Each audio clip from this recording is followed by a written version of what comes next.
దేవసుతం దేవం కంసచాణూరమర్దనం దేవకీ పరమానందం కృష్ణం వందే జగద్గురుం. జై గురుదత్త. మనం నిన్నటి క్లాస్లో 2వ అధ్యాయం 16వ శ్లోకం చెప్పుకున్నామండి. సత్ అసత్ వీటి యొక్క వివేకాన్ని ఆ శ్లోకం ద్వారా మనం అర్థం చేసుకున్నాము. సదసద్ వివేకము అంటారు. అసత్ అంటే అనిత్యమైనటువంటివి అని. అది జగత్ అంటే, జగత్ అంటే ఏదో అనుకోకండి, మన శరీరంతో సహా మొత్తం అంతా జగత్తు కిందకే వస్తుందండి. మనం జగత్ అంటే నన్ను నేను చూపించుకుంటూ మిగతాదంతా జగత్తు అని అనుకోవద్దు. నన్ను నేను అన్నప్పుడు శరీరము జగత్తులో భాగం అన్నమాట. ఇది కొంచెం గమనించుకోవాల్సిన విషయం. అది అసత్తు కిందకు వస్తుంది శరీరం. ఎందుకంటే ఒకప్పుడు పుట్టి ఒకప్పుడు మళ్ళీ ఉండి మళ్ళీ మరణిస్తున్నది కదా. కాబట్టి శరీరము కూడా అనిత్యమైనటువంటిదే, అసద్రూపము. కేవలము ఆత్మ ఒక్కటే సత్. అది సత్పదార్థము. దానినే బ్రహ్మము అంటారు, పరమాత్మ అంటారు అని కూడా మనం లాస్ట్ క్లాస్లో చెప్పుకున్నాము.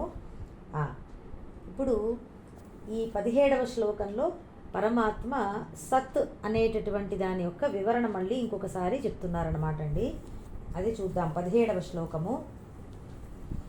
అవినాశితు తద్విద్ధి ఏన సర్వమిదం తతం వినాశమవ్యయస్యాస్య న కశ్చిత్ కర్తుమర్హతి. అసత్ గురించి ఇక్కడ వివరిస్తున్నారు ఈ శ్లోకంలో. అవతారిక అది. ఏన దేని చేత, ఇదం సర్వం, ఇదం అంటే ఈ అని, దిస్ ఇంగ్లీష్లో, ఇదం సర్వం ఈ సర్వము కూడా అంటే జగత్తు అంతా అని, తతం తతం అంటే వ్యాపించబడి ఉన్నదో, తత్ దానిని. ఆ తత్ అన్న పదం ఏమిటంటే 16వ శ్లోకంలో చెప్పినటువంటి సత్ అండి. తత్ తు అని ఆ 16వ శ్లోకంలో చెప్పినటువంటి సత్ ఏదైతే ఉందో అది ఇక్కడ తత్ అనే పదం ద్వారా ప్రతిపాదించబడుతోందన్నమాట. దానిని అవినాశి, వినాశము లేని దానిగా, విద్ధి తెలుసుకో, కశ్చిత్ ఎవడూ కూడా, అవ్యయస్య అస్య, అవ్యయస్య అంటే వ్యయం అవ్వడము అంటే ఖర్చు అవ్వడం అండి, మార్పు చెందడము. లేదంటే అవ్యయము అంటే మార్పులు లేనటువంటి అని. మార్పులు లేని అస్య ఈ మూల పదార్థానికి వినాశం నాశనాన్ని కర్తుం నా అర్హతి చేయుటకు సమర్థుడు కాదు. నా అర్హతి అంటే సమర్థుడు కాదు.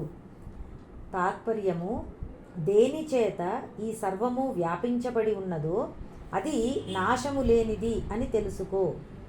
నశించని అట్టి ఆ సద్రూపమైనటువంటి పరబ్రహ్మమును ఎవరూ వినాశము చేయలేరు.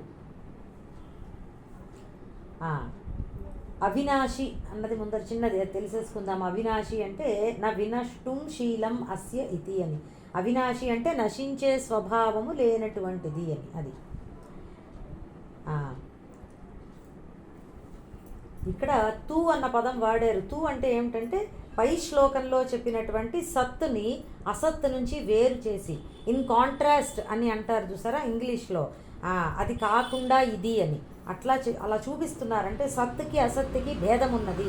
సత్తేమో నిత్యము, అవినాశి అని చెప్తున్నారనమాట. వేరు చేసి చూపడం. తూ అన్న పదం ఎప్పుడు అందుకు వాడతారు.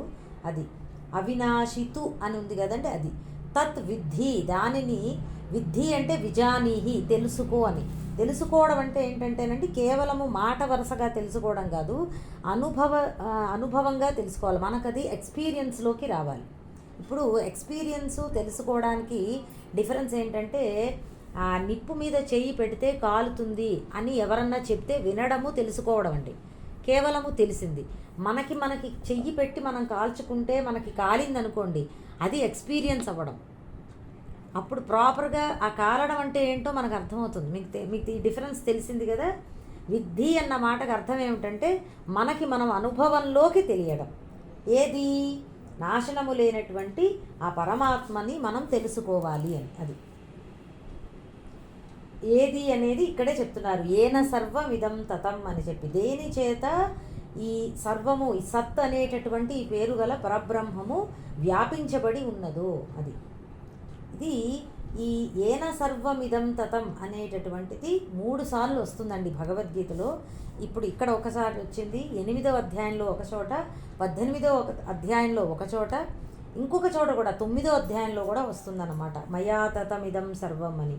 ఈ తతం అంటే వ్యాపించబడి ఉన్నది అని, దేని చేత ఈ సర్వము వ్యాపించబడి ఉన్నదో అన్నమాట మనకి భగవద్గీతలో ఇలా చాలాసార్లు వచ్చింది. భగవద్గీతలోనే కాదు, ఉపనిషత్తులలో కూడా వచ్చింది. ఈశావాస్యమిదం సర్వం అని చెప్పి ఈ సర్వము ఈశ్వరుని చేత వ్యాపించబడి ఉన్నది అని చెప్పి ఒక ఉపనిషత్తులో మనకి అంతర్బహిశ్చ తత్సర్వం వ్యాప్య నారాయణ స్థిత అని చెప్పి ఈ భావము సర్వము ఒకటే వ్యాపించి ఉన్నది అనేటటువంటి భావము అనేక చోట్ల ఉన్నదండి.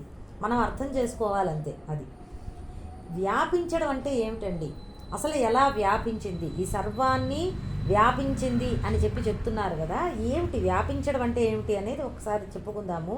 ఇప్పుడు చూడండి, మనకి మామూలుగా వ్యాపించడం అంటే ఏమనుకుంటామంటే, ఇప్పుడు గది ఉందండి, ఆ గదిలో ఒక లైట్ వేసాం, అప్పుడు లైట్ కాంతి గది అంతా వ్యాపించింది. ఆ అర్థంలో చెప్తున్నారా? ఎందుకంటే ఇప్పుడు గది వేరు, లైట్ వేరు. లైట్ లేకుండా కూడా గది ఉండగలదు సెపరేట్గా. అలాగే ఈ రెండు ఒకదానికొకటి సంబంధం లేదు. అట్లా వ్యాపించబడి ఉన్నదా? ఆ లైట్ వేసినప్పుడు మాత్రము గదంతా లైటు వ్యాపించబడింది అని అంటాం కదా, అట్లా చెప్తున్నారా అని ఒక సందేహం వస్తుందన్నమాట. అది కాదండి, పరమాత్మ జగత్తులో అలా వ్యాపించబడి లేరు, అలా వ్యాపించి లేరు. అది ఎలా వ్యాపించారు మరి అంటే, ఆభరణాలలో బంగారం ఎలా వ్యాపించిందో అలా సర్వాన్ని పరమాత్మ వ్యాపించారు. ఆభరణాలలో బంగారం ఎలా వ్యాపించిందో మనం లాస్ట్ క్లాస్లో చెప్పుకున్నాం. అక్కడ అసలు ఉన్నదే బంగారం, ఇంకేమీ లేదు కొత్తగా. అట్లా అంటే ఆ ఈ వ్యాప్తి అనేటటువంటిది శాస్త్ర ప్రకారంగా చెప్పాలి అంటే 3 రకాలుగా చెప్తారండి. అంతర్వ్యాప్తి, బహిర్వ్యాప్తి, స్వరూప వ్యాప్తి అని అంటారు. ఒక చేతికి మన దగ్గర ఒక బంగారు గాజు ఉందనుకోండి, ఉదాహరణతో చెప్తున్నా. ఇప్పుడు ఈ గాజు పై భాగాన్ని మనం తడిమేమనుకోండి, మన చేతికి ఏది వస్తోంది అంటే బంగారం వస్తుంది, తగులుతోంది. అలాగే ఆ గాజుకి లోపల భాగం ఉన్నది, ఇన్సైడ్, అదంతా కూడా బంగారమే. ఇప్పుడు ఈ గాజుని బాగా ముక్కలు చేసేసి ప్రతి అణువులోనూ ఏమున్నది అంటే అది కూడా మళ్ళీ బంగారమే. అది స్వరూప వ్యాప్తి. అంతర్వ్యాప్తి అంటే ఇలా లోపల భాగము, పై వ్యాప్తి అంటే ఉపరితలం అన్నమాట, out side surface, inner surface, అసలు మొత్తము కూడా అదే. ఈ గాజుని ముక్కలు చేసినా మనకు వచ్చేది బంగారు కణాలే.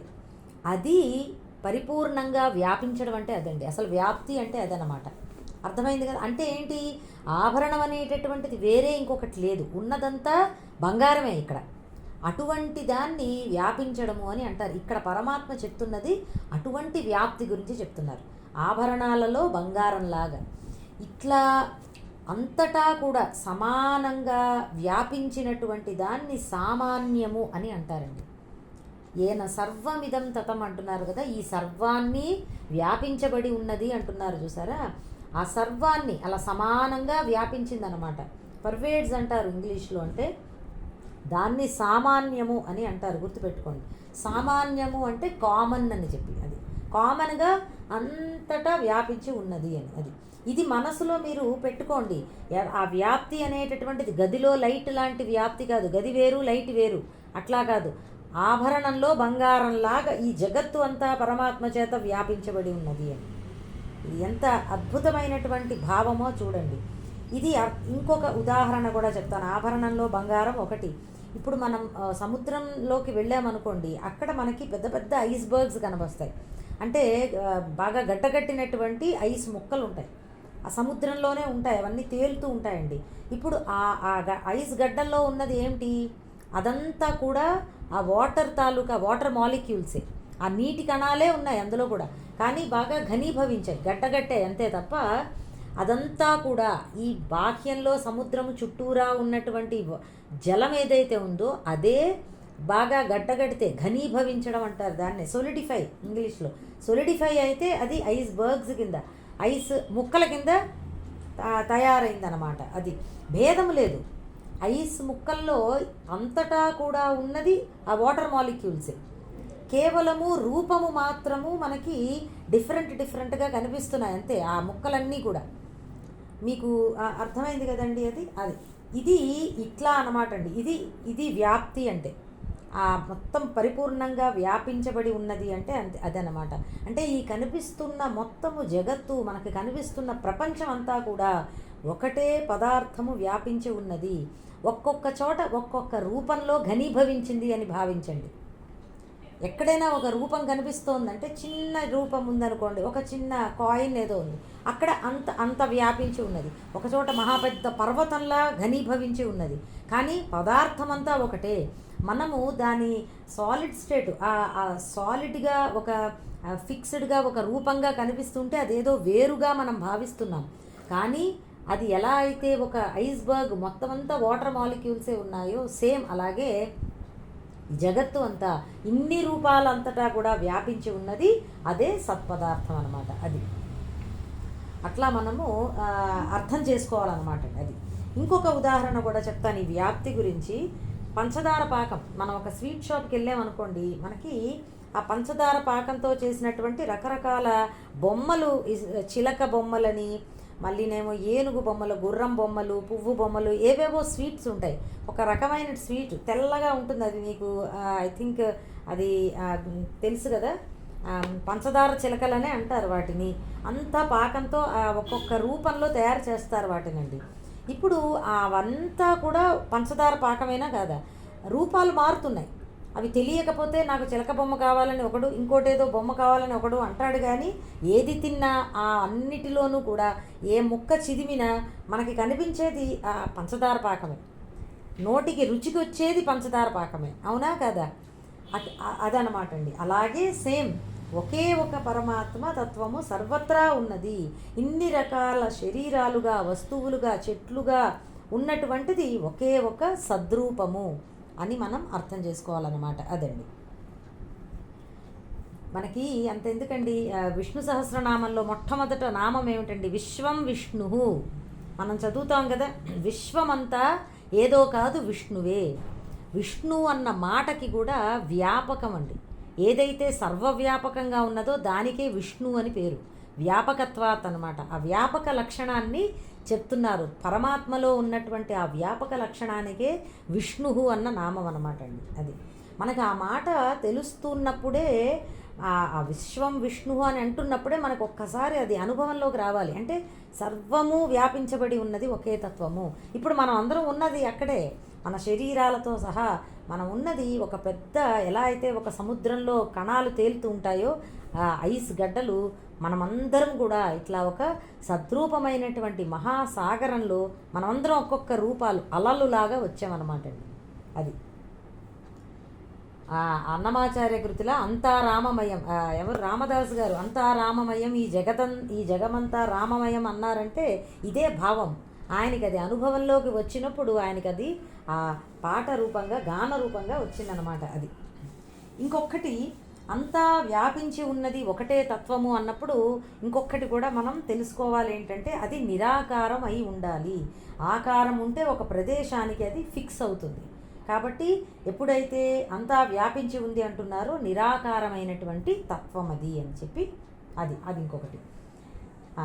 ఇక్కడ ఏన సర్వం ఇదంతం అది అయ్యింది కదా. తర్వాత వినాశం అవ్యయస్య అని చెప్పి 2 మాటలు వాడారండి. ఫస్ట్ వినాశం అంటే ఏంటంటే, అగైన్ అవయవములు ఉంటేనే నాశనం సంభవం అవుతుంది. పార్ట్స్ ఉండాలి దేనికైనా, అప్పుడే అది నశిస్తుంది. ఇది ఇంతకు ముందరి నుంచి నేను చెప్తున్నాను కదా, ఒక ఆకారం ఉంటేనే దానికి నాశనం అనేటటువంటిది సంభవం అవుతుందన్నమాట. ఇది మన శరీరాలలాగా పార్ట్స్ లేవండి. మన శరీరానికి పార్ట్స్ ఉన్నాయి, అవయవాలు ఉన్నాయి కాబట్టి నశించే అవకాశం ఉన్నది.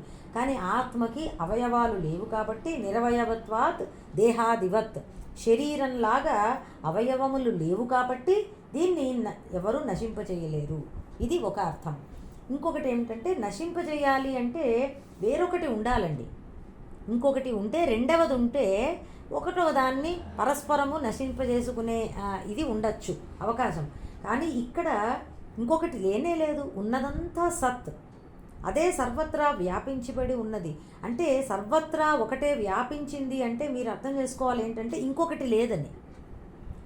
అప్పుడు ఇప్పుడు ఇంకొకటి ఉందనుకోండి, ఫర్ ఎగ్జాంపుల్ ఏ ఉందనుకోండి, అండి ఏ మొత్తం అంతా వ్యాపించిందండి, ఫర్ ఎగ్జాంపుల్ ఒక గదిలో వ్యాపించలేదండి అని నేను అన్నాను అనుకోండి, అప్పుడు అది సర్వత్రా వ్యాపించింది అని అనడానికి లేదు కదా. ఎందుకంటే ఒక గదిలో లేదు, సర్వము వ్యాపించబడి ఉన్నది అంటేనే అసలు ఇంకొకటి రెండవది లేదు అసలు. మీకు అర్థమవుతుంది కదా అది. కాబట్టి ఇంకా దాన్ని నశింపజేయడానికి ఇంకొకటి ఏమీ లేదన్నమాట అది. మొత్తం మీద ఈ శ్లోక సారాంశం ఏమిటి? సత్ అనేటటువంటి దాని గురించి పరమాత్మ చెప్తున్నారు. అది సర్వవ్యాపకము, సర్వాన్ని వ్యాపించింది కనుక నిరాకారము, అలాగే అవినాశి, అవయవములు లేవు కాబట్టి, నిరాకారం అంటేనే మళ్ళీ అవయవములు లేవు అని, అవినాశి, దానిని ఎవరు నశింపజేయలేరు, నశింపజేయడానికి వేరొక పదార్థము కూడా లేదు. అలాగే అది అవ్యయము. అవ్యయము అంటే ఖర్చు అవ్వదనమాట అండి, మార్పులు చెందదనమాట. ఎప్పుడైతే ఆకారము లేదో మార్పులు చెందడానికి కూడా దానికి అవకాశం లేదు. అది ఈ సత్ అనేటటువంటి పదార్థము, లేదంటే సత్ యొక్క లక్షణాలు ఈ శ్లోకంలో చెప్పారన్నమాట. అది ఇంకొకటి, ఈ శ్లోకంలో 2-3 మాటలు వచ్చాయి. ఇదం అన్న మాట వచ్చింది. అవినాశితు తద్విద్ధి ఏన సర్వం ఇదం తతం అని అన్నారు. ఇదం అంటే ఇది అని, అంటే మనకి దగ్గరగా ఉన్నది అన్న దాన్ని సూచిస్తున్నారన్నమాట. అది అస్య అన్న మాట కూడా వినాశం అవ్యయస్యాస్య అంటున్నారు చూసారా. అస్య అంటే ఈ అని చెప్పి, అంటే మన చూపుడు వేలిని మనలోకి పెట్టుకుంటే, మన గుండెల దగ్గర పెట్టుకుంటే ఈ అన్న మాట వస్తుంది, దిస్ అని. అంటే మనం అనుకుంటున్న ఈ సత్ అనేటటువంటిది ఎక్కడో లేదు, మనలోనే ఉన్నది, మన దగ్గరగా ఉన్నది అని గుర్తు చేయడానికి ఈ ఈ ఈ ఈ పదాలు వాడారనమాట. అది ఇక 18వ శ్లోకము. అంతవంత ఇమే దేహాః నిత్యస్యోక్తా శరీరిణః అనాశినో ప్రమేయస్య తస్మాద్యుధ్యస్వ భారత. అంతవంతః అంటే అంతము గల, ఇమే దేహాః ఈ దేహములు, నిత్యస్య నిత్యమైనది, అనాశినః నాశనము లేనిది, అప్రమేయస్య ఏ ప్రమాణాలకు అందని, శరీరిణః అంటే ఆత్మకు సంబంధించినవి, ఉక్తాః అని చెప్పబడినవి. తస్మాత్ అందువలన, భారత అంటే అర్జున, యుధ్యస్వ యుద్ధము చేయి. ఈ దేహాలు అన్నీ అంతము కలవి అర్జున, ఈ దేహాలు అన్నీ అంతము కలవి, కానీ దేహములను ధరించిన ఆత్మకు నాశనము లేదు, అంతము లేదు. ఈ ఆత్మ అప్రమేయము, అనగా ఏ ప్రమాణాలకు అందదు. ఇది ఈ శ్లోక తాత్పర్యం అండి. అంతవంతః, అంతవంతః అంటే అంతో వినాశో అని చెప్పారు అర్థము భాష్యంలో. అంతము అంటే నాశం అన్నమాట. దేహములు అంతవంతములు అంటే నాశనము కలవి అని చెప్పి. అది ఒక్కటే కాదు, అంటే శ్మశానంలో ఎప్పటికోప్పటికి నశిస్తాయి అన్న భావం ఒక్కటే కాదు. అంతవంతములు అంటే అవి కనబడుతున్నప్పుడు కూడా మిథ్యారూపాలే. ఈ మిథ్య అంటే లాస్ట్ క్లాస్లో చెప్పాను కదా, గుర్తుపెట్టుకోండి. అది దానికే ఏమన్నారంటే స్వప్న మాయా దేహాదివత్ అన్నారు. స్వప్నంలో మనకి ఎన్నో రూపాలు కనబడుతూ ఉంటాయండి మన కలగనేటప్పుడు, కానీ అవన్నీ కూడా మెలకు వచ్చినప్పుడు ఆ శరీరాలు ఏమీ లేవు. మెలకు వచ్చినప్పుడే కాదండి, స్వప్నంలో ఉన్నప్పుడు కూడా, మన కలగంటున్నప్పుడు కూడా అవి కనబడుతున్నాయి కానీ లేనివే అవుతున్నాయి, అవునా? కాబట్టి అవి అంతవంతములు అంటే అదనమాట అండి. అది సేమ్ అదే విధంగా ఈ జగత్తులో కనిపించేటటువంటి దేహాహ శరీరాలు అన్నీ కూడా వివేక దృష్టితో మనం చూస్తే, మనం లాస్ట్ క్లాస్లో చెప్పినటువంటి సదసద్వివేక దృష్టితో చూస్తే కనుక అవి లేనివే అవుతున్నాయి. అర్థమైంది కదా? అంతవంతములు అంటే 2 అర్థాలు. నశించేటటువంటివి, అంతము కలవి, అంతేకాదు అవి కనబడుతున్నప్పుడు కూడా మిథ్యారూపాలు. వివేక దృష్టితో చూస్తున్నప్పుడు అవి అసత్పదార్థములు అవుతున్నాయి కాబట్టి శరీరాలు అంతవంతములు. మరి నిత్యమైనటువంటిది ఏది అంటే శరీరిణః, శరీరి దేహి, నాశనము లేనటువంటిది అని. అది ఇక్కడ మళ్ళీ దేహాహ అనేది బహువచనం అండి, ప్లూరల్. శరీరిణః అంటే ఏకవచనం అన్నమాట అండి. ఎట్లా అంటే మనం చెప్పుకున్నాము కదా, ఒకే వేషధారి అనేక వేషాలు ధరించినట్లుగా ఒకే ఆత్మ అనేక శరీరాలను పొందుతూ ఉన్నది. అది నిత్యస్య అనాశినః అని చెప్పి 2 మాటలు ఈ శ్లోకంలో వచ్చాయి. ఇవి అర్థాలు చూసుకుంటే సమానంగా కనబడతాయండి. రిపీట్ చేస్తున్నారా అని అనుకోరాదు అని చెప్పారు భాష్యంలో. ఎందుకు అంటే వినాశము అనేటటువంటిది 2 రకాలుగా ఉంటుంది లోకంలో. అందులో మొట్టమొదటి రకం ఏమిటంటే ఫర్ ఎగ్జాంపుల్ ఇప్పుడు ఒక మనిషి ఉన్నారనుకోండి, ఆయనకి చాలా పెద్ద రోగం వచ్చింది. అప్పుడు ఆయన దేహం అలా ఉండగానే విపరీతంగా మారిపోతుంది, గుర్తుపట్టలేనంతగా ఆ దేహము జీర్ణమైపోతుంది. అది ఒక రకమైనటువంటి నాశనం, మొట్టమొదటి రకమైనటువంటి నాశనం, బాగా గుర్తుపట్టలేనటువంటి విధంగా మారిపోవడం.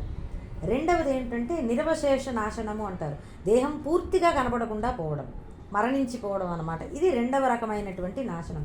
కాబట్టి 2 ఉన్నాయి, ఏ పదార్థానికైనా 2 ఉంటాయి. అప్పుడు బాగా మారిపోతుంది, ఇక తర్వాత పూర్తిగా పోతుంది అన్నమాట.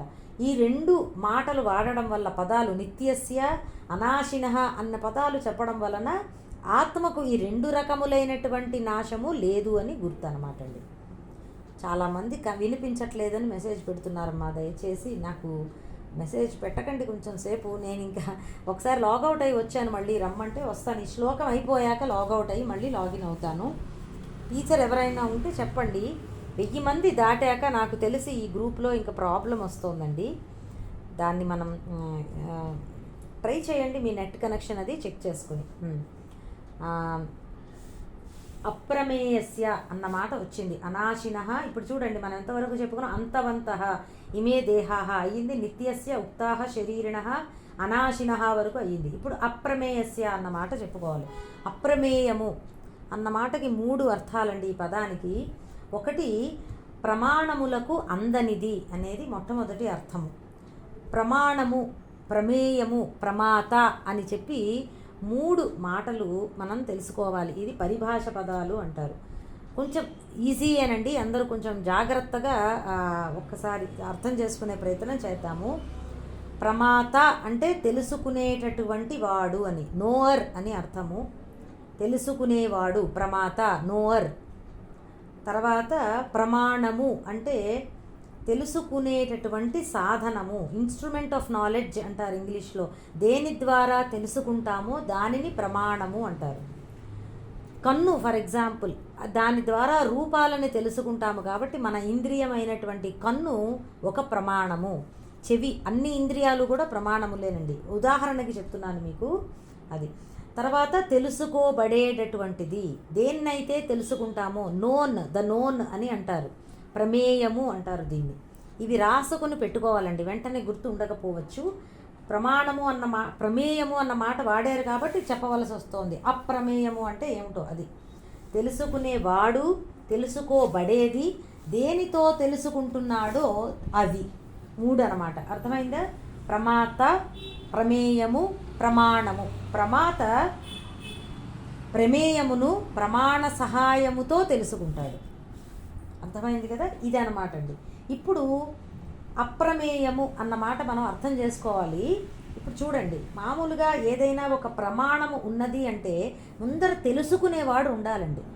నేనంటూ ఒకటి తెలుసుకునేదాన్ని ఒకటి ఉండి అప్పుడు నేను ఇంకొక దాన్ని తెలుసుకోవాలి. ఫర్ ఎగ్జాంపుల్, పుస్తకం ఉన్న తెలుసుకోవడం అంటే ఏమిటనుకుంటున్నారో, గ్రహించడం అంటే ఇక్కడ పుస్తకము పెట్టారు, ఇక్కడ పుస్తకం ఉన్నది అని నేను తెలుసుకున్నాను అనుకోండి. ఎలా తెలుసుకున్నాను? ముందర నేనున్నాను, తర్వాత నాకు కన్ను ఉన్నది, నా కంటి ద్వారా నేను ఒక రూపాన్ని, పుస్తకాన్ని చూశాను, ఇది పుస్తకము ఇక్కడ ఉన్నది అని గుర్తించాను. ఇది తెలుసుకోవడం. ఈ మొత్తం ప్రాసెస్ మీకు అర్థమైందా? ప్రమాత నేను, ప్రమేయమేమో పుస్తకము, ప్రమాణమేమో నా కన్ను. ఇలాగా మనము వివిధమైనటువంటి వాటిని, జగత్తులో ఉన్న వాటిని తెలుసుకుంటామండి. ఫర్ ఎగ్జాంపుల్, ఫిజిక్స్ అనే సబ్జెక్ట్ని తెలుసుకోవాలనుకోండి, మనం వినాలి, ఎవరో చెప్పినది వినాలి. అక్కడ ప్రమాణం మారిపోతోంది. కన్ను ఒకటే కాదు, చెవి ఒకటే కాదు, మనము ఒక బుక్ చదవాలి. ఎవరో తెలిసినటువంటి ఒక సైంటిస్టు, ఏదో ఒక లెక్చరర్, ఆయన చెప్పినటువంటి లెక్చర్ విని మనం తెలుసుకోవాలి. ప్రమాణం మారుతోంది, నేను మాత్రం మారట్లే, నేనే ప్రమాత. నేను ఒక సబ్జెక్టు, ఒక ఫిజిక్స్నో ఒక బయాలజీనో నేర్చుకుంటున్నాను అన్నమాట. ఇది అండి, ఏదైనా ఒక విషయాన్ని మనం తెలుసుకోవాలంటే ఈ 3 ఉంటాయి, ప్రమాత, ప్రమేయము, ప్రమాణము అని. ఇప్పుడు నేను ఉండి అప్పుడు నాకు ప్రమాణములు సహకరిస్తాయి ఏదన్నా తెలుసుకోవడానికి. ఇప్పుడు అప్రమేయము అని అన్నారు అంటే నన్ను నేను తెలుసుకోవాలనుకోండి, అప్పుడు ఎలాగా? నాకంటే అన్యంగా ఇంకొకటి ఉంటే ప్రమేయము, దాన్ని నేను తెలుసుకోవడానికి ఇవి సహకరిస్తాయి. నన్ను నేనే తెలుసుకోవడానికి నాకు ఏ ప్రమాణంతోనూ పని లేదండి. నాకే తెలుస్తోంది నేనున్నాను అని చెప్పి. నాకు వేరొకళ్ళు చెప్పక్కర్లేదు నేనున్నాను అని. అవునా? ఎవరన్నా మిమ్మల్ని అడిగారు అనుకోండి, ఏమంటే మీరు ఉన్నారా లేరా అని. ఉన్నానండి అని చెప్తాం. ఎలా చెప్తున్నామండి?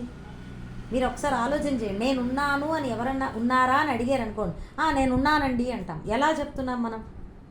ఏ ప్రమాణాన్ని పట్టుకుని మనం చెప్తున్నాము? లేదు, మనకి ఏ ప్రమాణము అవసరం లేదు. మనకే తెలుస్తోంది నేనున్నాను అని. సెల్ఫ్ ఎవిడెంట్ అంటారు దీన్ని. ఏ ప్రమాణములు అవసరము లేదు. అప్రమేయము అంటే అది. ఏ ప్రమాణములు అవసరము లేదు నన్ను నేను గుర్తించడానికి. ఆత్మ అంటే ఐ యామ్ అండి. ఐ యామ్ అంటే ఆత్మ, అదనమాట. సెల్ఫ్ అంటారు, అందుకే ఇంగ్లీష్లో ఆత్మన్ ఆర్ సెల్ఫ్ అని అంటారు, క్యాపిటల్ SELF అని చెప్పి. కాబట్టి నేను అన్నమాట. ఆత్మ అంటే నన్ను నేను తెలుసుకోవడానికి నాకు వేరొక సహాయము అవసరం లేదు, కాబట్టి అప్రమేయము అని అన్నారు. అది ఇంకొక అర్థం ఏమిటంటే, దీనికి ఇంకా చాలా వివరణ ఉన్నదండి. అప్రమేయం అన్న మాట చెప్పడానికి ఈ ప్రమాణములు మొదలైనటువంటివి నేను అంత డీప్గా వెళ్ళట్లేదు, ఇది ఒక్కటే చెప్తున్నాను. ఇంకా ఇంకొక అర్థంగా కూడా చెప్పుకోవచ్చు అప్రమేయము అంటే. ప్రమేయము అంటే ఇంకొక అర్థం ఏమిటంటే కొలవబడేది, మెజర్డ్ అనమాట. అప్రమేయము అంటే ఇమ్మెజరబుల్, కొలతలకు అందనిది అని. ఎందుకు అంటే మొత్తం అంతా వ్యాపించి ఉన్నది అదే. దానిని కొలవడానికి వేరొకటి సహాయము లేదు అసలు. దేంతో కొలుస్తాము? అంతటా వ్యాపించి ఉన్నదాన్ని దేంతో కొలుస్తారు? ఎవరు కొలుస్తారు? సర్వవ్యాపకం కదా, దానికంటే అన్యంగా కూడా ఏది లేదు. కాబట్టి అప్రమేయము అంటే అది. ఇట్ కెనాట్ బి మెజర్డ్, కొలవలేమన్నమాట దాన్ని. ఇది ఇంత ఉన్నది అని దాని యొక్క ప్రమాణాన్ని మనం చెప్పలేం. అది ఇమ్మెజరబుల్ అంటే అది, కొలత చెప్పలేం. ఇక మూడవది అప్రమేయము అన్న మాటకి ఇంకొక అర్థం ఏమిటంటేనండి, అనుభవ రూపము. ఈ ఆత్మ అనేటటువంటిది దేని గురించి అయితే ఈ శ్లోకంలో చెప్తున్నారో ఆ ఆత్మతత్వాన్ని గురించి చెప్తున్నారు, ఆత్మ గురించి చెప్తున్నారు అన్నమాట అండి. శరీరిణ అంటే దేహి, ఆత్మ అని చెప్పాను కదా, దాని గురించి చెప్తున్నారు. అది అనుభవంతో మాత్రమే తెలియబడుతుందండి. అనుభవ మాత్రం పరం బ్రహ్మ అని చెప్పి ఉపనిషత్ వాక్యం అన్నమాట. కేవలము అనుభవ రూపంగా మాత్రమే తెలియబడుతుంది. దానిని మనం ప్రపంచంలో మనం ఏమనుకుంటామంటేనండి, నేను ఆత్మను పరమాత్మను తెలుసుకోవాలి అని అనుకుంటూ ఉంటాం. మనం ఎలా అయితే ఒక పుస్తకాన్ని చదవాలో లేకపోతే ఏదో ఒక విషయాన్ని గ్రహించాలో అని మనం అనుకుంటూ ఉంటామో ప్రపంచంలో, అలాగే నేను పరమాత్మను కూడా తెలుసుకోవాలి అని అనుకుంటామండి. కానీ అలా తెలియబడదు పరమాత్మ. అది అనుభవ మాత్రంగా మాత్రమే తెలియబడుతుంది. ఎందుకంటే మన ఆత్మస్వరూపమే. నన్ను నేను తెలుసుకోవడానికి నాకు వేరొక పదార్థాన్ని తెలుసుకోవడానికి భేదం ఉన్నది. ఇది మీరు ఫస్ట్ అర్థం చేసుకోవాలి. అది ఒక ఉదాహరణ చెప్తాను. అనుభవం అంటే ఏమిటి అనేది చూడండి. మనం పదార్థాలు కంచంలో వడ్డించారు, వాటన్నిటినీ మనం వర్ణించి రుచిని చెప్పగలమండి. అంతా తినేసాం, మనం చక్కటి పదార్థాలన్నీ భోజనం చేసేసాము, తృప్తి పడ్డాము. ఇప్పుడు తృప్తిని వర్ణించు అని ఎవరన్నా చెప్పారనుకోండి, ఎలా వర్ణిస్తామండి? తృప్తి అనేటటువంటి ఒక ఇమోషన్ మనం వర్ణించలేము, మనకి తెలుస్తుంది అంతే. అలాంటిదండి ఈ ఆత్మతత్వము కూడా. అది కేవలము మనము ఇట్లా శ్రవణము, ఈ తత్వము తెలుసుకుంటూ వింటూ వింటూ వింటూ ఉండగా గురు ఉపదేశాల ద్వారా మనకు అది అనుభవంలో తెలుస్తుంది అంతే తప్ప మాటలతో దాన్ని వర్ణించలేము. కాబట్టి అప్రమేయము అని అంటారు. అది ఇదంతా చెప్పి సరే మొత్తం మీద అప్రమేయస్య తస్మాత్ యుధ్యస్వ అన్నారు. యుద్ధం చెయ్యి, అందువలన యుద్ధం చెయ్యి అంటున్నారు. అంటే ఎందుకు అంటే చూడండి, యుద్ధము చెయ్యి అన్న మాట కేవలము అక్కడ ఉపలక్షణము అంటారు. It's just like an example. నువ్వు చెయ్యవలసిన పని చెయ్యాలి అని చెప్పడానికి యుద్ధము చెయ్యి అన్నారు. ఎందుకంటే అక్కడ అర్జునుడికి ఇమ్మీడియట్గా ఆయన డ్యూటీ, చెయ్యవలసిన పని ఏంటంటే యుద్ధం చేయడం. కాబట్టి చెప్తున్నారు అంతే తప్ప పరమాత్మ యుద్ధాన్ని ప్రోత్సహిస్తున్నారు అని అనుకోవద్దు సుమా. కాంటెక్స్ట్ గుర్తుపెట్టుకోండి. యుద్ధరంగంలో ఉన్నారు, ఈ బోధ అక్కడ జరుగుతోంది. ఇది తెలుసుకుని నువ్వు యుద్ధం మానకుండా చెయ్యి అంటున్నారు. అంటే నీ కర్తవ్యాన్ని నువ్వు నిర్వర్తించు, యు పర్ఫామ్ యువర్ డ్యూటీ అని చెప్తున్నారు. అది చాలామంది ఏమనుకుంటారంటే భగవద్గీతలో కృష్ణ పరమాత్మ యుద్ధాన్ని ప్రోత్సహించారు అనుకుంటారు. పెద్ద పొరపాటండి అది. తెలియక మాట్లాడే మాటలు ఇలాంటివన్నీ. ఎందుకు ఆ సన్నివేశంలో ఎందుకు ఆ మాట వాడారో మనకి ఈజీగా అర్థమైపోతుంది ఆ కథ ప్రారంభం అంతా తెలుసుకుంటే. అంతే కదా, యుద్ధరంగంలో ఉండి ఆయన ఏం చెప్పాలి, నువ్వు చేయవలసిన పని అప్పుడు ఆ క్షణంలో యుద్ధం చేయడం, కాబట్టి అది చెయ్యి అని చెప్తున్నారు. ఇది తెలుసుకుంటే యుద్ధం ఎందుకు చెయ్యాలండి అంటే చూడండి, దేహాలు నశించిపోయినా ఆత్మ నశించదు, కాబట్టి నువ్వు శోకాన్ని వదిలిపెట్టు అని అంటున్నారన్నమాట. కాబట్టి అందుకు యుద్ధము చెయ్యి అని చెప్పి, శోకాన్ని వదిలిపెట్టి యుద్ధము చెయ్యి అని చెప్పి. ఇక్కడ మనం అనుకుంటామండి, ఇంత ఆత్మతత్వాన్ని బోధిస్తే ఏమో వైరాగ్యం వచ్చేస్తుందేమో, అప్పుడే ఎందుకండి ఇదంతాను అని అనుకుంటారండి. భగవద్గీతలో చూడండి, ఎక్కడా కూడా ఆయన అన్ని వదిలిపెట్టి ఎక్కడికో వెళ్ళిపో అని చెప్పరు కృష్ణ పరమాత్మ. ఇక్కడ చూడండి, ఇంత ఆత్మతత్వాన్ని చెప్పి పెద్ద పెద్ద మాటలు అప్రమేయస్య ఒక్కొక్క పదము చెప్పుకోవాలంటే ఎంతో వివరణ చేసుకోవాలి. అటువంటి గంభీరమైనటువంటి ఆత్మతత్వాన్ని చెప్తూ ఆయన ఏమన్నారు, యుద్ధం చెయ్యి అంటున్నారు. అంటే నువ్వు చెయ్యవలసిన పని మాత్రం మానవద్దు అని చెప్పి. భగవద్గీత తెలుసుకున్నటువంటి వాళ్ళు ఎప్పుడూ ఇలాగే ఉంటారండి. ఎంత ఆత్మతత్వం వంటపడుతున్నా చెయ్యవలసిన పనులు ఎప్పుడూ చేస్తారు, కర్మలు మాత్రం ఎప్పుడు వదిలిపెట్టరు. డ్యూటీ అంటారనమాట, అలా ఉంటుందన్నమాట అండి అది. మనకి సమస్య ఎక్కడొస్తుందంటేనండి, దేహాలు నశించిపోయినా ఆత్మ నశించిపోదు, కాబట్టి నువ్వు శోకాన్ని వదిలిపెట్టు అంటే అంత సులభంగా మనకి శోకం పోవట్లేదు. ఎందుకంటే మనకి దేహాల మీద విపరీతమైనటువంటి అటాచ్మెంట్ ఉందన్నమాట. మనకేంటంటే ఎంత చెప్తున్నా శాస్త్రము దేహము కాదు నువ్వు ఆత్మస్వరూపము అని ఎంత చెప్తున్నా మనకి అది పట్టట్లేదు. ఒక చోట శంకరాచార్యుల వారు చెప్తారండి, ఎవ్వరూ చెప్పకపోయినా నేను దేహము అని అనేసుకున్నాం మనం అందరం పుట్టినప్పటి నుంచి. ఎవరన్నా చెప్పారంటే ఇదిగో ఈ శరీరము నువ్వు అని ఎవ్వరూ చెప్పలేదు, కానీ మనకది అలాగే మనం అనేసుకుంటున్నాం. కానీ శాస్త్రము ఎన్నిసార్లో చెప్తోంది నువ్వు దేహము కాదు ఆత్మస్వరూపము అని, అయినా కానీ నమ్మట్లేదు మనం. అయ్యయ్యో ఎంత ఎంత అయోమయ స్థితిలో ఉన్నారు మానవులు అని చెప్పి భాష్యంలో ఒక చోట చెప్తారు, సూత్ర భాష్యంలో అనమాట. నిజమేనండి, దేహము కాదు అని ఎంత చెప్తున్నా మనకది అనిపించటం లేదు. అట్లా దేహము పోతే సర్వస్వము పోయినట్లే మనం భావిస్తూ ఉంటామండి. అది ఎలా పోతుందండి, ఇది ఎలా మారుతుంది అంటే ఇలాంటి బోధలు వినగా వినగా వినగా మనకి ఆ దేహ భావన తగ్గుతుందండి. దానికి ఇంకొక వేరే మార్గం లేదు. మనం ఇట్లాంటి ఆత్మతత్వ బోధల్ని వింటూ ఉండాలంతే. అది ఇక 19వ శ్లోకం. ఒక్కసారి నేను చాలామంది వినబడట్లేదు అంటున్నారు, లాగౌట్ అయ్యి మళ్ళీ లాగిన్ అయ్యే ప్రయత్నం చేస్తాను. ఒక్క నిమిషం అండి. జయ గురుదత్త.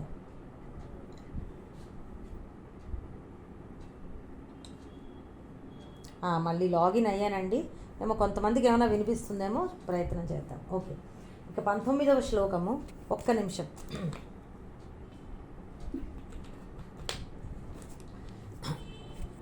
జయ గురుదత్త. య ఏనం వేత్తి హంతారం యశ్చైనం మన్యతే హతం ఉభౌ తౌ న విజానీతః నాయం హంతి న హన్యతే. యహ ఎవడైతే, ఏనం ఏనం అనేది సర్వనామ పదం అండి, ఈ ఆత్మను అని. ఇకేం చూసారా, మనల్ని మనం చూపించుకుంటూ చెప్తే అప్పుడు ఈ ఆత్మ అన్న అర్థం వస్తుంది. ఈ ఆత్మను హంతారం చంపుతుందని, వేత్తి భావిస్తున్నాడో, చ మరియు యహ ఎవడు, ఏనం ఈ ఆత్మను, హతం మన్యతే చంపబడుతుందని భావిస్తున్నాడో, మన్యతే అంటే భావిస్తున్నాడో, తౌ ఉభౌ ఆ ఇద్దరూ కూడా న విజానీతః అజ్ఞానులే తెలిసిన వారు కారు. అయం ఈ ఆత్మ నా హంతి నా హన్యతే చంపేది కాదు చంపబడేది కాదు. చాలా గంభీరమైనటువంటి శ్లోకం ఇది కూడా. తాత్పర్యము, ఎవడు ఈ ఆత్మ ఇతరులను చంపుతుందని లేక చంపబడుతుందని భావిస్తున్నారో ఇద్దరూ అజ్ఞానులే. వాస్తవంలో ఆత్మ చంపుట అనే క్రియకు కర్త కానీ చంపబడుట అనే కర్మకు గురి కావడము కానీ లేవు. ఇది శ్లోక తాత్పర్యం అండి. ఇందులో ముఖ్యమైనటువంటి అంశం ఏమిటంటే చంపడం గురించి చెప్పట్లేదు. ఎవరిని చంపుతున్నారు, చంపబడుతున్నది ఏది, ఇట్లాంటిది కాదండి. ఈ శ్లోకంలో చెప్పదలుచుకున్నటువంటి ముఖ్య అంశము పరమాత్మ ఏమిటి అంటే ఈ చంపడం అనేది కాదు, కానీ ఆత్మ దేనికి కూడా కర్త కాదు, ఏ క్రియకి కూడా ప్రవర్తకము కాదు అని చెప్పడమే ఈ శ్లోకం యొక్క ముఖ్య అంశం అండి. ఇది మనం గమనించుకోవాలి. ఇంపార్టెంట్ పాయింట్ ఈ శ్లోకానికి అది. ఎందుకంటే ఇది కొంచెం కాంట్రవర్షియల్గా అనిపిస్తుంది. ఆత్మ ఎవరిని చంపట్లేదు, చంపబడట్లేదు అనేటటువంటిది చాలామంది మిస్అండర్స్టాండ్ చేసుకుంటారు. కరెక్ట్గా అర్థం చేసుకోవాలి ఏం చెప్తున్నారు ఇక్కడ అని. ఈ శ్లోకం ద్వారా ఆత్మ ఏ కర్త కాదు అని చెప్తున్నారు. అది ఒక సాక్షిలాగా ఉన్నది, విట్నెస్ అంటారు చూసారా, అట్లా ఉన్నది అని. ఇది ఎలా అర్థం చేసుకోవాలంటే 2 ఉదాహరణలు చెప్తాను సమానమైనటువంటివి. సూర్యుడు ఉన్నాడు అనుకోండి. ఇప్పుడు సూర్యుడు వెలుగులో మనం అనేక పనులు చేస్తూ ఉంటాం. ఇప్పుడు ఆ చేసేటటువంటి పనులు ఎవరికి సంబంధించినవి, ఎవరు కర్త వాటికి? ఏదైనా ఒక కర్మ జరిగింది అంటే, ఒక యాక్షన్ జరిగింది అంటే అక్కడ ఎవరో ఒకరు డూవర్ ఉండాలండి, ఒక కర్త ఉండాలి. ఆ యాక్షన్ చేసేటటువంటి వాడు ఒకడు ఉండాలన్నమాట అండి, కర్త అంటారు వాళ్ళని. ఇప్పుడు ఈ సూర్యుడి వెలుగులో మనం ఎన్నో కార్యక్రమాలు, ఎన్నో పనులు చేస్తున్నాం.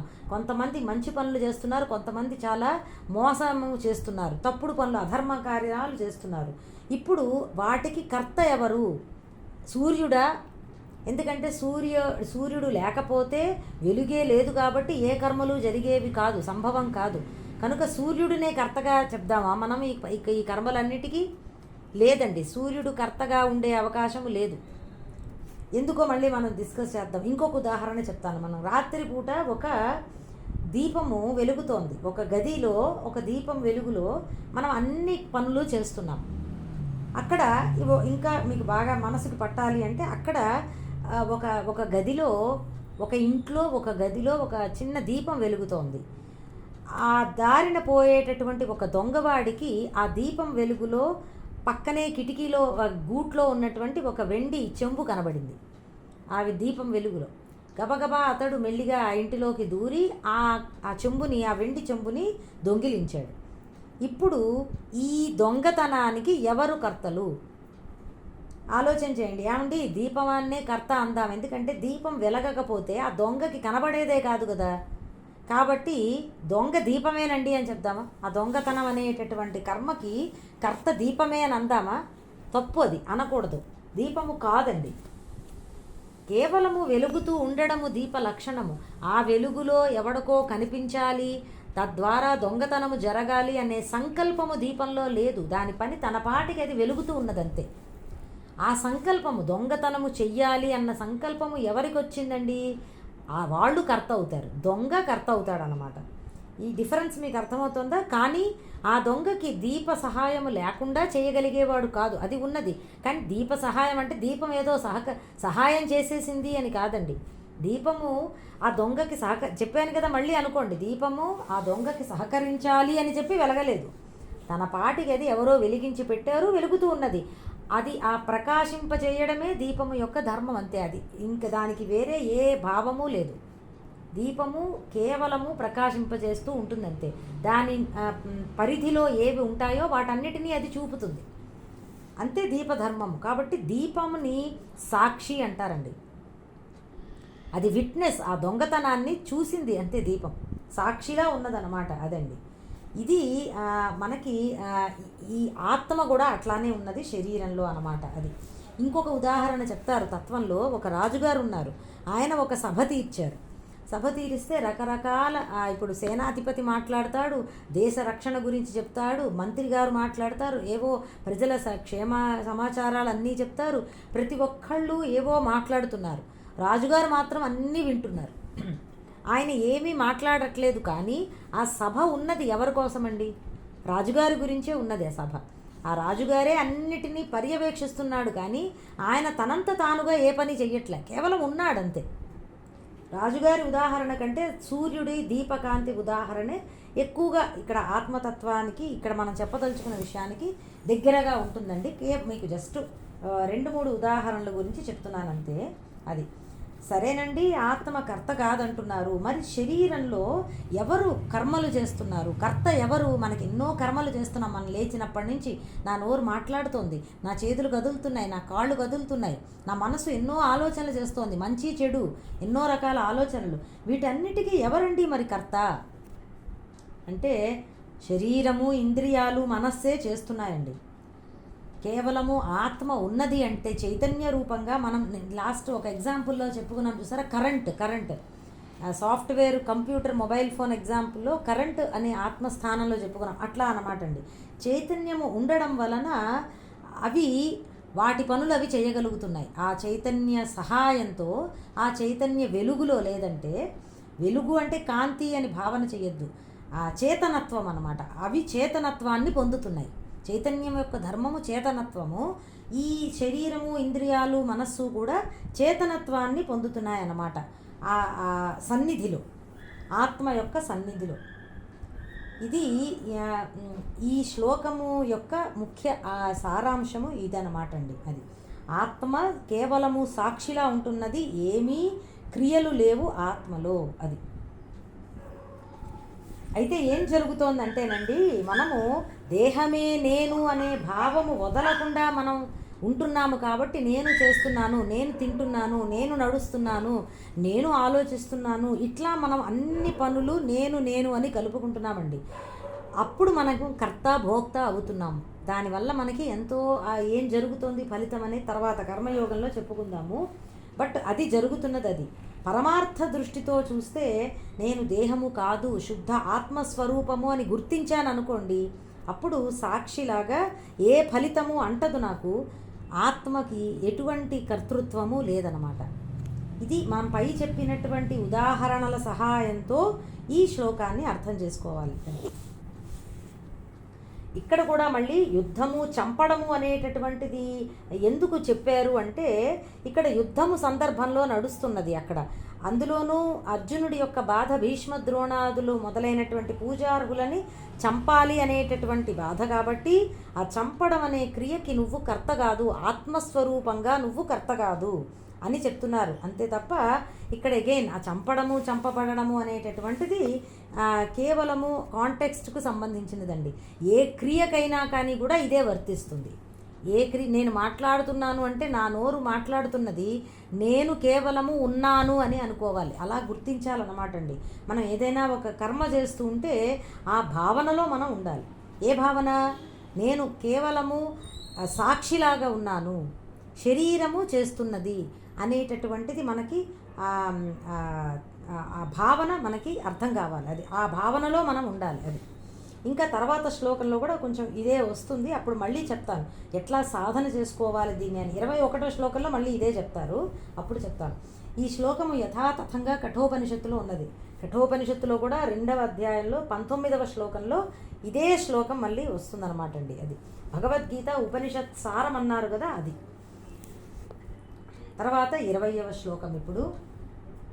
న జాయతే మ్రియతే వా కదాచిత్ నాయం భూత్వా భవితా వా న భూయః అజో నిత్యః శాశ్వతోయం పురాణః న హన్యతే హన్యమానే శరీరే.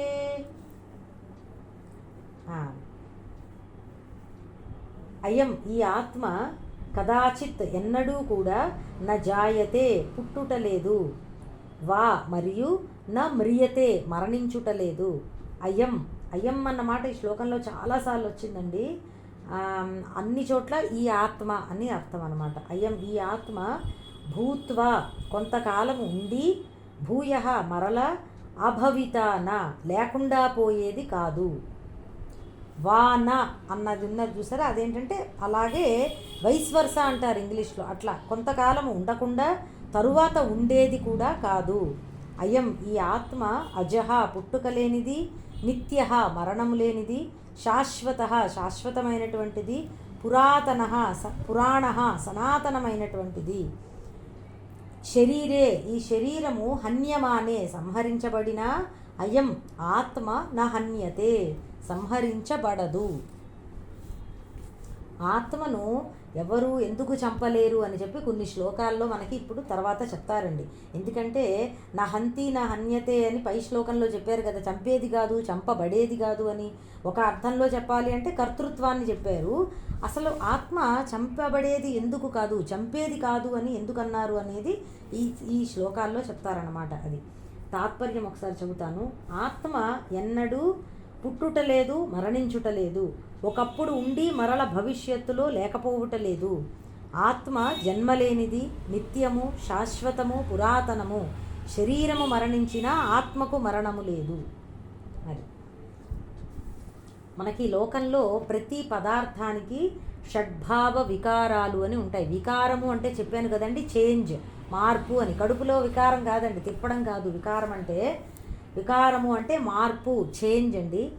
షడ్భావ వికార, 6 రకాలైనటువంటి మార్పులు ఉంటాయి ప్రతి పదార్థానికి కూడా. జాయతే, మొట్టమొదటిది జాయతే అంటే పుట్టడము, పుట్టింది. అస్థి అంటే పుట్టినది, ఉన్నది. తర్వాత వర్ధతే, పెరిగింది. విపరిణమతే, మార్పు చెందింది. మన శరీరమే చూసుకోండి, ఫస్ట్ పుట్టింది, ఆ పుట్టినది ఉన్నది, తల్లి గర్భంలోంచి బయటికి వచ్చి ఉన్నది. తర్వాత వర్ధతే, పెరిగినది. తర్వాత విపరిణమతే, మార్పు చెందింది. అపక్షీయతే, క్షీణించింది. వినశ్యతి, నశించినది. ఇది 6 రకాలైనటువంటి మార్పులు ప్రతి పదార్థానికి కలుగుతాయన్నమాట అండి. ప్రపంచంలోని అన్నిటికీ కూడా ఉంటాయి. Both living and non living things అన్నిటికీ కూడా ఈ 6 వికారాలు అప్లై అవుతాయి అన్నమాట అండి. అయితే ఆత్మకు ఇవి 6 కూడా లేవు అని ఇక్కడ చెప్తున్నారు. అది జగత్తులో కనిపించేటటువంటి ఇతర పదార్థాల లాంటిది కాదు ఈ ఆత్మ. అజహ అంటే పుట్టుక లేనిది అని, పుట్టుట లేదు అని. జాయతే అని ఒక వికారం చెప్పాం కదా. అజహ అంటే జన్మ లేనిది, అంటే పుట్టుక లేదు. నిత్య అంటే ఎప్పుడు ఉన్నది అని అర్థం. శాశ్వత అంటే ఎప్పుడూ ఉండేది కాబట్టి క్షీణించదు అని. ఆ అపక్షీయతే అన్న వికారానికి శాశ్వత అన్నమాట చెప్పారు. అటువంటి వికారము లేనిది అని చెప్పి. పురాణ అంటే అది అవయవములు లేవు కనుక, నిరాకారము కనుక అది పెరగడము తరగడము అనేది ఉండదు. కాబట్టి పురాణ, పురా అపి నవ అని, ఎంతో ప్రాచీనమైనదైనా ఇప్పుడు కొత్తదిలా ఉన్నది అని, అంటే మార్పు చెందకుండా ఉన్నది అని. విపరిణమతే అంటే మార్పు చెందకుండా ఉండడం, ఆ వికారము కూడా లేదు. నా హంతి, ఇక్కడ హంతి అంటే హంతి అన్న పదము మరణము గురించి కాదు, మార్పు అన్న అర్థంలో ఇక్కడ వాడారు. నా హంతి అంటే మార్పులు లేనిది. అలాగే నా వినశ్యతి అనేటటువంటిది నా మ్రియతే అన్న మాట ద్వారా చెప్పారు. 6 వికారములకి 6 విశేషణాలు చెప్తూ ఆత్మకి ఈ 6 వికారములు లేవు అని ఈ శ్లోకం ద్వారా ఆత్మతత్వాన్ని గురించి ఇంకా చెప్తున్నారనమాట అండి. అది ఆత్మ, దానికి రూపము లేదు, సర్వవ్యాపకము, దాంట్లో మార్పులు లేవు. అవిక్రియ అని కూడా దీన్నే అంటారు. అవికార, అవిక్రియ, వీటన్నిటికీ అర్థం ఏమిటంటే మార్పు లేదు, చేంజ్లెస్. అది వికారాలన్నీ కూడా శరీరానికి సంబంధించినవే. అన్ని రకాలైనటువంటి మార్పులు శరీరానికే సంభవిస్తాయి. అది ఇంతవరకునండి మనము ఒకసారి ఆగి ఆత్మ గురించి చెప్పినటువంటిది ఏంటి, పరమాత్మ మనకి ఏమిటి మనం అనుకుంటున్నాము, కామన్గా సామాన్య ప్రజలుగా మనం ఏమనుకుంటున్నాము అనేది ఒకసారి మనం గుర్తు చేసుకుందాం. ఎందుకంటే మనం ఎటువంటి సాధన చేయాలి, ఎటువంటివి భావన చేసుకోవాలి, తెలుసుకోవాలి అనేది తెలుస్తుంది. మొట్టమొదట పరమాత్మ ఆత్మకు జన్మ మరణము లేవు అని చెప్పారు. ఎక్కడ? నత్వేవాహం జాతునాశం, మనం ఎప్పుడు పుట్టలేదు, ఎప్పుడు మరణించలేదు అని చెప్పారు. నేనేమనుకుంటున్నానండి, నా గురించి నాకు జన్మ మరణము ఉన్నది అని నేను అనుకుంటున్నాను. అవునా? అలాగే స్థూల సూక్ష్మ శరీరాలు మారుతూ ఉంటాయి, ఆత్మయందు మార్పులు లేవు. ఇది మనకి దేహినోస్మిన్ యథా దేహే మాత్రా స్పర్శాస్తు కౌంతేయ శ్లోకాల ద్వారా ఈ 2 మనం తెలుసుకున్నాం. మనకి ఇంతవరకు ఉన్న అనుభవం ఏంటి? నేను మారుతూ ఉన్నాను అని మనం అనుకుంటున్నాం. ఆ మార్పులన్నీ, ఆ శరీరాలకు సంబంధించిన మార్పులన్నీ నా నెత్తి మీద వేసుకుని నావే అని అనుకుంటున్నాను, నేనే అని అనుకుంటున్నాను. తర్వాత 16వ శ్లోకం, ఆత్మ ఒకటే సత్ అని మనం చెప్పుకున్నాము. అసత్ సత్తు కంటే భిన్నంగా లేదు అని కూడా మనం తెలుసుకున్నాము ఆ శ్లోకం ద్వారా. ఇప్పుడు మనం అనుకుంటున్నది ఏమిటండి? దానికి భిన్నంగా ఇంతవరకు కనబడే జగత్తు అంతా సత్యంగా ఉన్నది, ఇదే సత్యము అని ఇంతవరకు మనం అనుకున్నాం. అది తర్వాత ఆత్మ వ్యాపించి ఉన్నది, దానికి వినాశము లేదు, అవ్యయము. 17-18 శ్లోకాల్లో చెప్పిందనమాట అండి. మనమేమనుకుంటున్నాం? వ్యాపించి ఉన్నది అన్న దానికి విరుద్ధంగా నేను చాలా లిమిటెడ్గా, పరిమితంగా ఒక శరీరంలోనే ఉన్నాను అని నేను అనుకుంటున్నాను. అవును కదా? ఇంకొకటి ఏమన్నారు? ఆత్మ తెలియబడేది కాదు అని అప్రమేయం అన్న మాట ద్వారా చెప్పారు. తెలుసుకునేటటువంటిది ఆత్మ, ప్రమాత స్థానంలో ఉన్నది చిత్.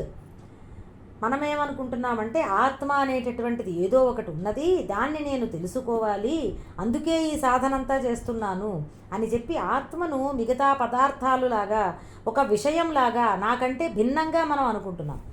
ఆత్మ అంటే ఏదో ఉంది, దాన్ని తెలుసుకోవాలి, లేదంటే పరమాత్మ భగవంతుడు అంటే ఏదో ఉంది, ఎక్కడో ఉన్నాడు, ఆయనని తెలుసుకోవాలి అని నాకంటే భిన్నంగా చూస్తున్నాం. డిఫరెంట్ ఫ్రమ్ మీ, నేను వేరు భగవంతుడు వేరు అని అనుకుంటూ ఉంటామండి మనం.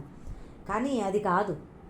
అప్రమేయం అన్న మాట ద్వారా తెలుసుకునేటటువంటిది, మనలో తెలుసుకునేటటువంటి చిద్రూపంగా సద్రూపంగా ఉన్నది పరమాత్మ. తర్వాత శ్లోకంలో 19వ శ్లోకం ద్వారా ఆత్మ కర్త కాదు భోక్త కాదు అనేది తెలుసుకున్నాము. నాయం హంతి నహన్యతే అన్న పాదం ద్వారా మనం ఏమనుకుంటున్నాము, నేను కర్మ చేస్తూ తద్వారా అనుభవిస్తూ ఉన్నాను ఫలితాలు అని మన మన అజ్ఞానంలో ఉన్నటువంటి మన ఆలోచన. ఇప్పుడు ఈ శ్లోకంలో ఆత్మకు షడ్భావ వికారములు లేవు అని ఇక్కడ చెప్పారు. మనము నేనే ఆ షడ్భావ వికారాలు పొందుతూ ఉన్నాను, నేనే పుడుతున్నాను, నేనే క్షీణిస్తున్నాను, ఇవన్నీ మనమే, నేనే మార్పు చెందుతున్నాను, నేనే మరణిస్తున్నాను అని ఆ వికారాలన్నీ కూడా మళ్ళీ మన నెత్తి మీద వేసుకుని మనం భావన చేస్తున్నాం. మన ఆలోచన ఎంతగా మనకి మారాలో మనం ఆత్మతత్వాన్ని తెలుసుకుంటూ ఇక్కడ ఈ శ్లోకాల ద్వారా మనం అర్థం చేసుకోవాలి. అది ఇక తర్వాత 19వ శ్లోకంలో చెప్పినటువంటి విషయాన్ని ఇక్కడ 21వ శ్లోకంలో ఉపసంహరిస్తున్నారు. అది ఒకటి చెప్పేసుకుందాము. 21వ శ్లోకము, వేదా వినాశినం నిత్యం య ఏనమజమవ్యయం కథం స పురుషః పార్థ కం ఘాతయతి హంతికం.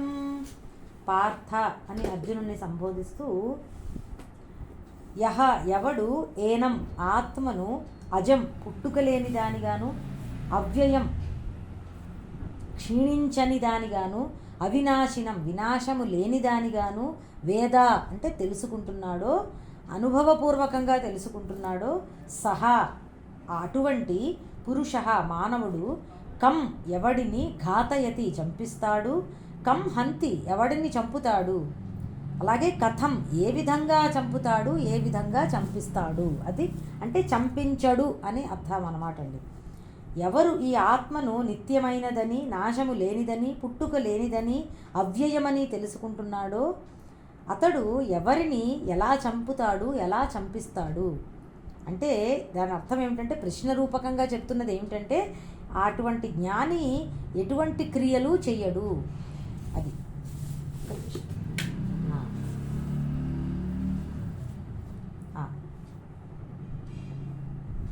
ఇక్కడ ఒకసారి తాత్పర్యం చెప్పాను కదా. ఇక్కడ వేద అంటే అగైన్ విజానాతి తెలుసుకోవడం అండి.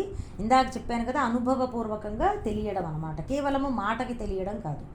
అవినాశినం నిత్యం అని అన్నారు. వినాశము లేదా మార్పులు లేనటువంటిది ఆత్మ అని ఈ విధంగా తన స్వరూపాన్ని తెలుసుకున్నటువంటి వ్యక్తి ఎవరిని చంపించలేడు అని ఇక్కడ మళ్ళీ చెప్పారు. అంటే ఆత్మ అకర్త అని చెప్పడమే ఇక్కడ కూడా మళ్ళీ ప్రధానమైనటువంటి విషయం అన్నమాట. అది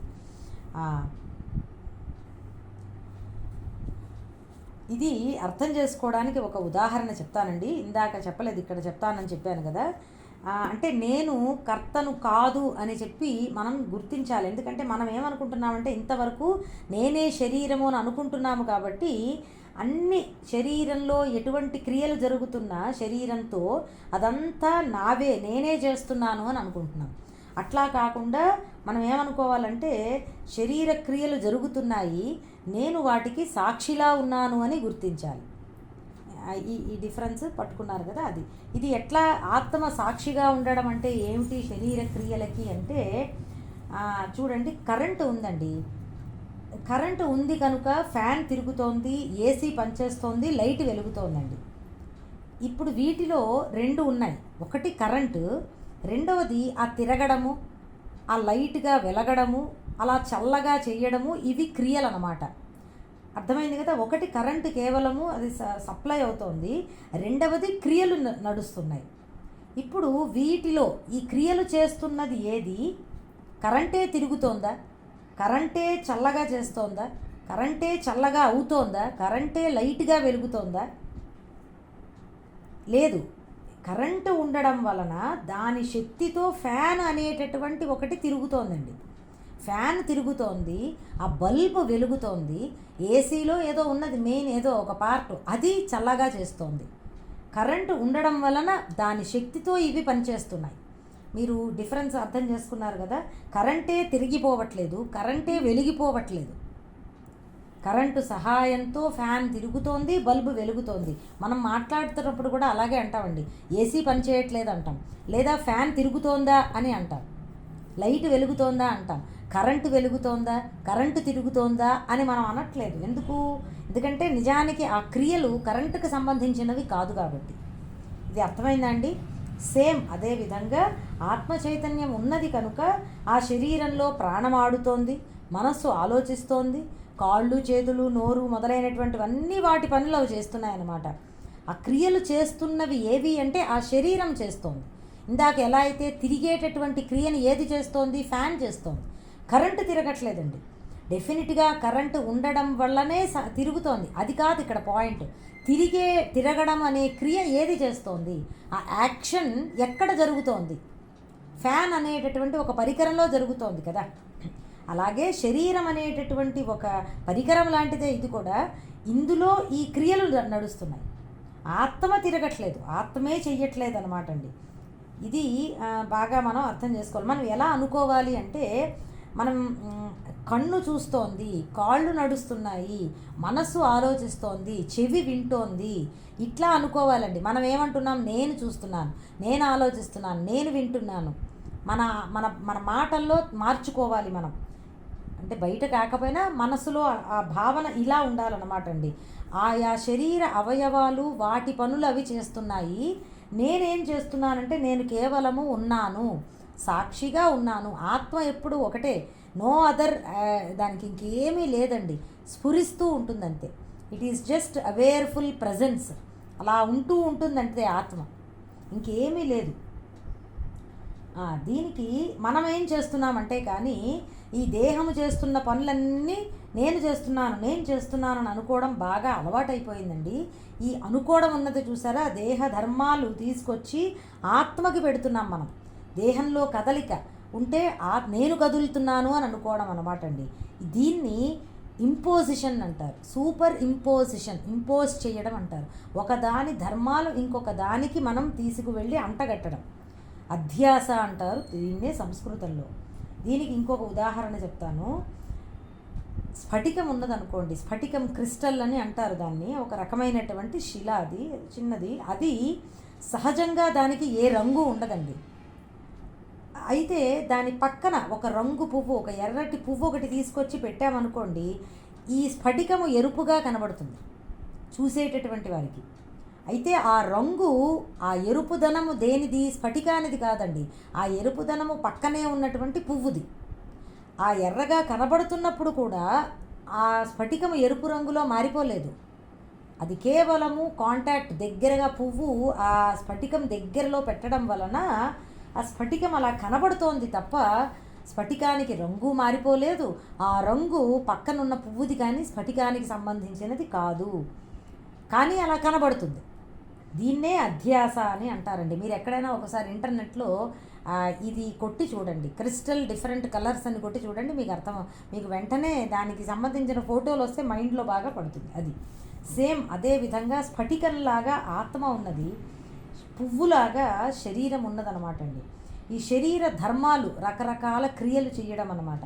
అవి మనం ఆత్మకి ఆరోపిస్తున్నాం. రంగురంగుల పువ్వులు మార్చి పెడుతూ ఉంటే స్ఫటికం ఎలా అయితే డిఫరెంట్ కలర్స్లో కనబడుతోందో, అలాగ మనం ఏం చేస్తున్నామంటే ఈ శరీరము మార్చి ఎన్నో కర్మలు జరుగుతూ ఉంటే శరీరం ద్వారా అవన్నీ మనం ఆత్మకి ఆరోపించి ఆత్మే నేనే చేస్తున్నాను అని అంటున్నాం.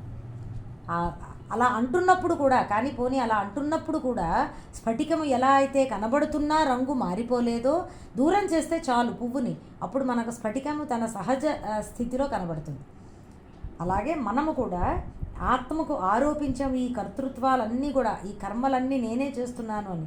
అధ్యాస అంటారు దాన్ని. మనం ఏం చేయాలంటే మన యొక్క భావన మార్చుకోవాలి. ఇందాక చెప్పాను కదండి, కన్ను చూస్తున్నది, చెవి వింటున్నది, ఆ మనసు ఆలోచిస్తున్నది, కాళ్ళు నడుస్తున్నాయి, ఇట్లా మనము భావన చేసుకోవాలి, మార్చుకోవాలి మన యొక్క ఆలోచన విధానాన్ని.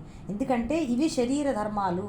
పొరపాటున మనం ఆత్మకి అంటించాము అంతే.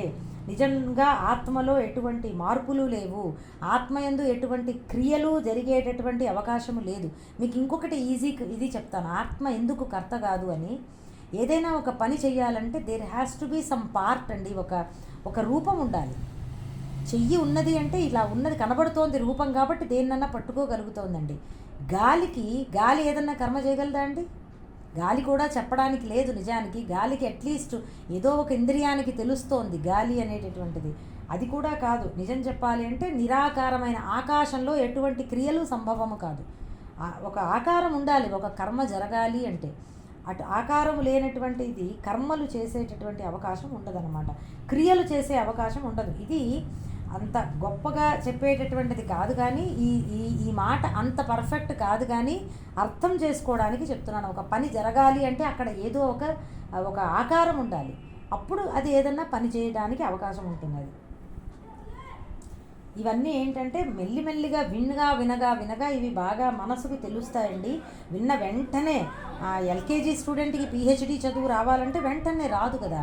అలాగే మనకి కూడా ఇదే మన ఫస్ట్ క్లాస్ అనుకోండి, మనకి తత్వం అంత తొందరగా బోధపడకపోవచ్చు. వినగా అప్పుడు బాగా అది మనకి ఈజీగా అది సాధ్యం అవుతుందన్నమాట. అది ఇక్కడ భాష్యంలోనే చెప్పారు ఈ శ్లోకానికి. ఇలాంటి జ్ఞానం ఎవరికి కలుగుతుందండి? ఎవరికి కలగదు. ఎందుకు అసలు ఉపదేశించడం ఇలాంటిది వేస్ట్, మనకెవరికి అర్థం కాదు అని ఒక ప్రశ్న రావచ్చు అని చెప్పి శంకరాచార్యులు వారే భాష్యంలో చెప్పారు ఈ శ్లోకానికి. దానికి సమాధానం ఏమన్నారంటే తప్పది, శాస్త్రోపదేశ సామర్థ్యాత్ అని అన్నారు. శాస్త్ర ఉపదేశానికి మనలో అలాంటి విజ్ఞానం వివేకాన్ని కలిగించే శక్తి ఉన్నది, అందుకే బోధిస్తున్నాము. ఇది వ్యర్థము కాదు, ఎవరికీ అర్థము కాదు అని అనుకోవద్దు. ఎందుకు ఇలాంటి మాటలు చెప్పడం చాలా కష్టంగా ఉన్నాయి అర్థం చేసుకోవడానికి అన్న మాట తప్పు, చెల్లదు. అర్థం అయ్యి తీరుతుంది, వినాలి అంతే. అలా వినగా శాస్త్రోపదేశానికి అటువంటి వివేకాన్ని ఉదయించేటటువంటి సామర్థ్యం ఉన్నది. కాబట్టే శాస్త్రంలో అనేక సార్లు చెప్తున్నారు. ఆల్రెడీ ఇటువంటి భావము 19వ శ్లోకంలో అయిన మళ్ళీ ఇక్కడ కూడా చెప్తున్నారు, చూసారా? ఎందుకంటే ఆ పునరుక్తి, ఆ రిపీట్గా చెప్పడం వలన మన మనస్సుకి ఒకసారి కాకపోతే ఇంకొకసారైనా అది పడుతుంది అని చెప్పి చెప్తారనమాట అండి. వేదాంతంలో రిపీటేషన్ ఉంటుంది, పునరుక్తి అనేది. అది మొత్తం మీద 2 శ్లోకాలు. ఆత్మకర్త కాదు అనేటటువంటిది తెలుసుకోవడానికి మనం కరెంటు ఉదాహరణ ద్వారా తెలుసుకున్నాము. కానీ ఎందుకు మనం ఆత్మ ఎందే కర్మలు ఉన్నాయి అని భావిస్తున్నామో దానికి కూడా పొరపాటు ఎక్కడ జరుగుతోంది అంటే ఆ సంపర్కం, ఆ స్ఫటికము పువ్వు సంపర్కము లాగా చెప్పుకున్నాం. ఆత్మ ఎప్పుడైతే శరీరానికి దగ్గరగా ఉంటున్నదో అప్పుడు శరీర ధర్మాలన్నీ ఆత్మకి మనం ఆరోపించడం జరుగుతుంది, అధ్యాసము చేస్తున్నాం అన్నమాట. ఇది కూడా తెలుసుకున్నాము. రెండు ఉదాహరణలు, 2 విషయాలు చెప్పడానికి, 2 పాయింట్స్ చెప్పడానికి వాడుకున్నాం అన్నమాట. అది ఇక 22వ శ్లోకం నుంచి నేను మళ్ళీ రేపటి క్లాస్లో చెప్తానండి. రేపు కూడా క్లాస్ ఉండవచ్చు. చాలండి వాటికి. సర్వం శ్రీ సద్గురు చరణారవిందార్పణమస్తు. జ్ఞానానందమయం దేవం నిర్మలస్ఫటికాకృతిం ఆధారం సర్వవిద్యానాం హయగ్రీవముపాస్మహే. జయ గురుదత్త. క్లాస్ క్లోజ్ చేస్తున్నానండి.